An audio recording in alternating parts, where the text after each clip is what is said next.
My name is Christopher Hatnagi. I'm the CEO of Innocent Lives Foundation. The Innocent Lives Foundation is an organization that I started that is made up of security professionals that want to help save children from the horrors of child abuse. Hi, my name is Shane McCombs, and I am the Chief Operations Officer for the Innocent Lives Foundation.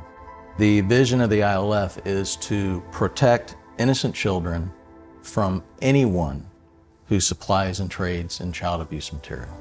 We use our skills to uncover and unmask those who try to anonymously hide online while spreading, producing, and profiting from child abuse material. We were able to collect security professionals from around the globe that are experts in their particular field. We have people that have mastered OSINT, or open source intelligence gathering. We have expert coders. We have expert exploit writers. We have people that have really mastered these areas of their field, and they have come to donate their time in order to help us unmask these anonymous child predators. Well, one of our core principles at the Innocent Lives Foundation is to never do anything illegal. The ILF is a non-vigilante organization, so we work within all of the laws that are appropriate. And in fact, one of the principles that we have internally is that we work hard to remain above reproach, meaning that obviously we're not going to cross the line, but ideally, we don't even want to get close to the line. If there's a gray area, we do everything in our ability to be sure that we are not in the gray area and therefore staying above reproach. Because the goal is to get this guy off the street.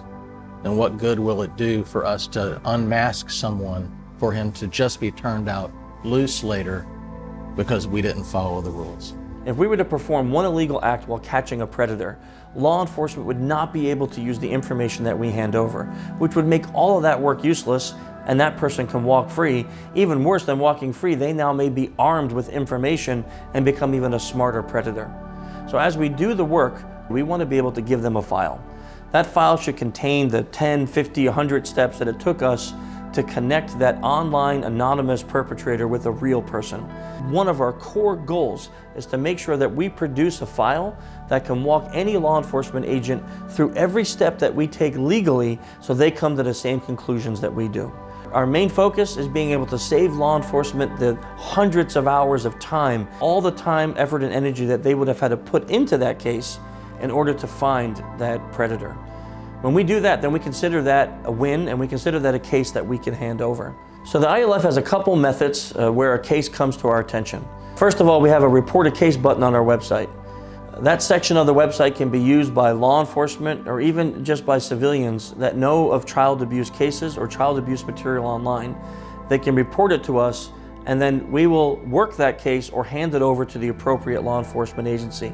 The second way that we hear about cases is many times law enforcement agencies will come to us. Within those leads, those are the ideal ones because we're able to lend and assist immediately upon request. Maybe a local law enforcement agency that doesn't have the budget for OSINT experts or doesn't have the online expertise that we have in-house.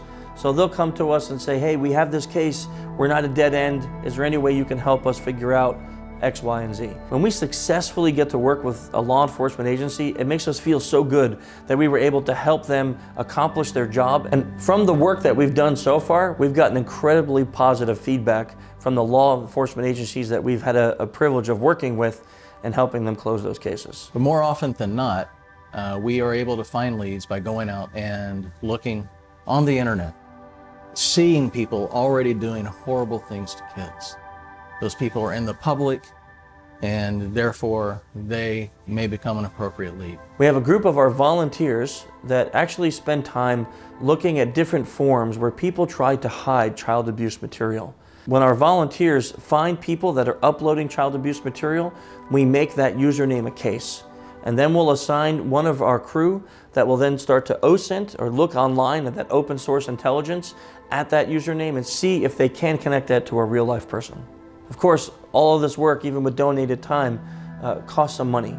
The servers that we run, the tools that we need, and the people that are running the Innocent Lives Foundation, we're able to accomplish all of that because of voluntary donations. Every cent that everyone donates goes directly back in to running the organization and being able to put predators behind bars while working closely with law enforcement to do so.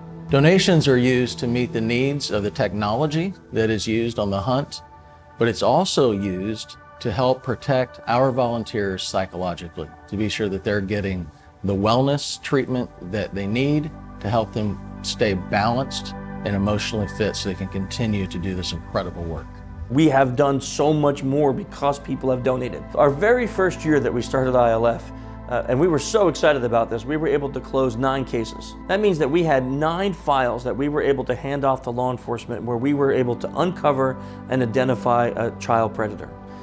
The very next year, because of all the donations and all the support that we got from people like you, we were able to hand in over 75 cases that next year. The increase was mind-blowing, and that was because we were able to add more volunteers, more technology, more tools, and all of that added up into closing more cases to help save more kids. There's a tremendous number of organizations out there doing phenomenal work. If you feel that our mission is in alignment with your core values, then we would love to have you donate to us. A study in 1995 tells us that one predator may affect the lives of up to 400 children.